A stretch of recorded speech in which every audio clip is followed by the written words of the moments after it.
G'day folks, Laura here, just trying out or doing a trial run for a possible series of videos that I might make about uncomfortable questions you'll hear about neurodiversity at work and how you might answer those as a neuro-inclusive leader. For today we might just tackle one question, and it's this question that I hear all the time as a neurodiversity consultant, which is along the lines of, isn't neurodiversity just some sort of social media trend? So I'll take you through what's behind that question and how you might want to lean into it as a leader. Now, you might already know there are big upsides to creating a neuro-inclusive team or organisation. Businesses that have run significant neurodiversity inclusion programs report productivity gains, increases in innovation metrics, and more revenue per employee. And that's before even talking about qualitative benefits like strengthening your employer brand, increasing staff engagement and retention of talented people, and developing future fit leadership and more.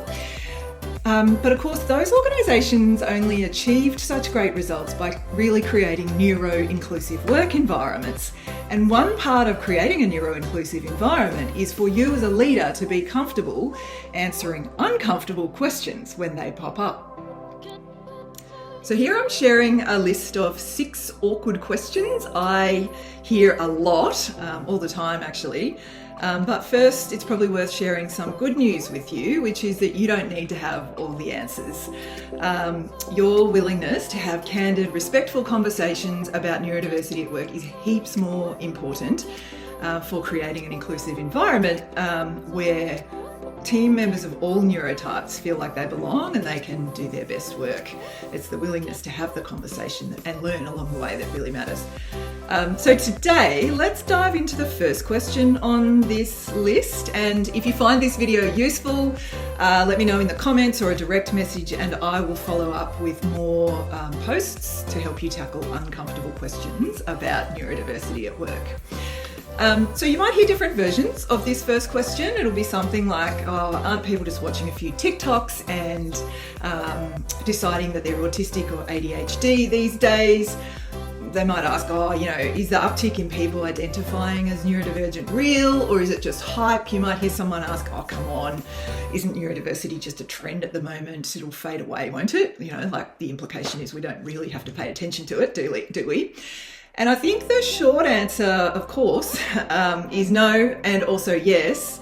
And there are different factors at play. So before I give you the lowdown on that, let's look at what you could actually say as a neuro-inclusive leader when you hear a question like this from a team member or from another colleague. The approach I'm going to share with you for tackling questions like this is in 4 parts. Part 1 is to lean into the moment, and that's because ignoring remarks or questions like this, it will signal to your neurodivergent colleagues that you're not really willing to tackle comments that subtly invalidate them and their experiences. The second part is to bring curiosity. So be curious about what's the emotion behind the question and signal that you care about the questioner. The third part is to offer context and share your understanding of the facts. And then the fourth part is to refocus on inclusion and check in on the needs of the person asking the question. So I mentioned that first part is leaning into the moment, and that might sound like you saying something like, I'm really glad you mentioned that. Tackling questions like this is a really important part of how we build an inclusive team. Bringing your curiosity to bear was the second part, and there you might say something like, okay, let's unpack this question together in a minute. First up, I'm interested in why it's on your mind. Can you tell me a little bit more about that? And the main thing here is to listen, and in particular to listen for the person's concerns or fears or worries that might be present, and then to play back what you've heard and ask if you've understood properly before moving on. And only then is it really helpful to provide some context. And there you might say something like, there is a lot of content about neurodiversity on social media these days, and I can see why you might wonder if it's just some overblown trend. I was curious about it too, so I looked into it, and it turns out autistic folks and ADHDers have been a big part of humanity throughout history, really. But traditionally, only a very few have been identified, and lots were missed and lots were wrongly diagnosed with other conditions. So there's this sort of catch-up going on. And that's a big part of why we're seeing much greater numbers of people identifying that they've got ADHD or autism. But that doesn't mean there's huge swathes of people who don't have ADHD or autism now claiming to. Social media has spread awareness, but most of the spike in people realising they have ADHD or autism is real. So it's not just a trend that's going to pass. And then you kind of shift gears and go, oh, well, for me, whether someone has ADHD or autism is probably not as important to how well we work together as making sure everyone is supported to do their best work. So if someone can contribute better, if we have the meeting room lights dimmed for our team meeting, or if I send out the agenda for the meeting a couple of days ahead, I'm happy to do that regardless of whether they've got autism, ADHD or neither. And then the fourth part I mentioned was to just refocus in on the person and including them. So you might ask a question then about, okay, how are you going on that front of being supported to do your best work? Is there anything we can change to help you bring your best to work every day? Okay, now that we've covered what you can say in response to this question, let's dive one level deeper so that you have the background you might need to address follow-up questions or discussions with your team. So for one, we've historically underdiagnosed and under-recognised autistics and ADHDers, and probably other neurodivergent folks, because the diagnostic criteria were developed by studying narrow demographic groups, black, white, middle and upper class children, male children in particular mostly. So lots of people in other demographic groups were missed, and there's a diagnostic catch-up going on that I mentioned earlier. So you see that especially amongst women, people of colour, gay and transgender people, working class people and other groups who are not middle class white male children. And access to diagnosis is still tricky.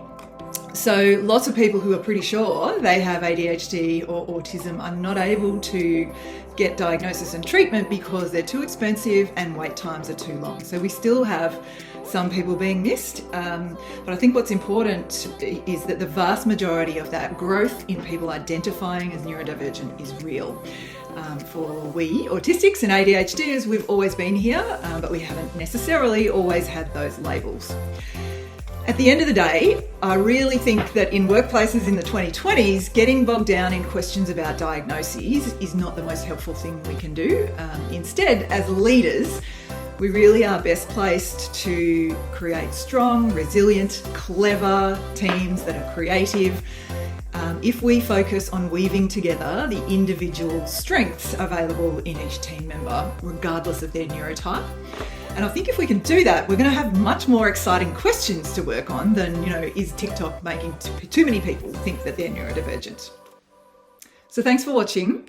Neurofuel is my brand new business. We help organisations harness the power of their neurodiverse workforces to boost performance. I work with leaders to design more neuro-inclusive teams, culture and strategy so that businesses don't just do inclusion well, they perform better because of it. And to that work, I bring more than 20 years worth of public sector leadership experience and first-hand personal insights into neurodivergence. And I bring that to the neurodiversity training, the leadership coaching and the strategic consulting services we offer to organisations that are ready to get an edge in their sector through neurodiversity.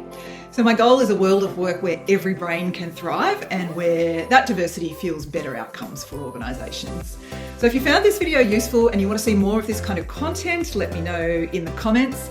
Feel free to DM me if there's an awkward question about neurodiversity at work that you're grappling with and you'd like me to cover that in a future post. Thanks folks, bye for now.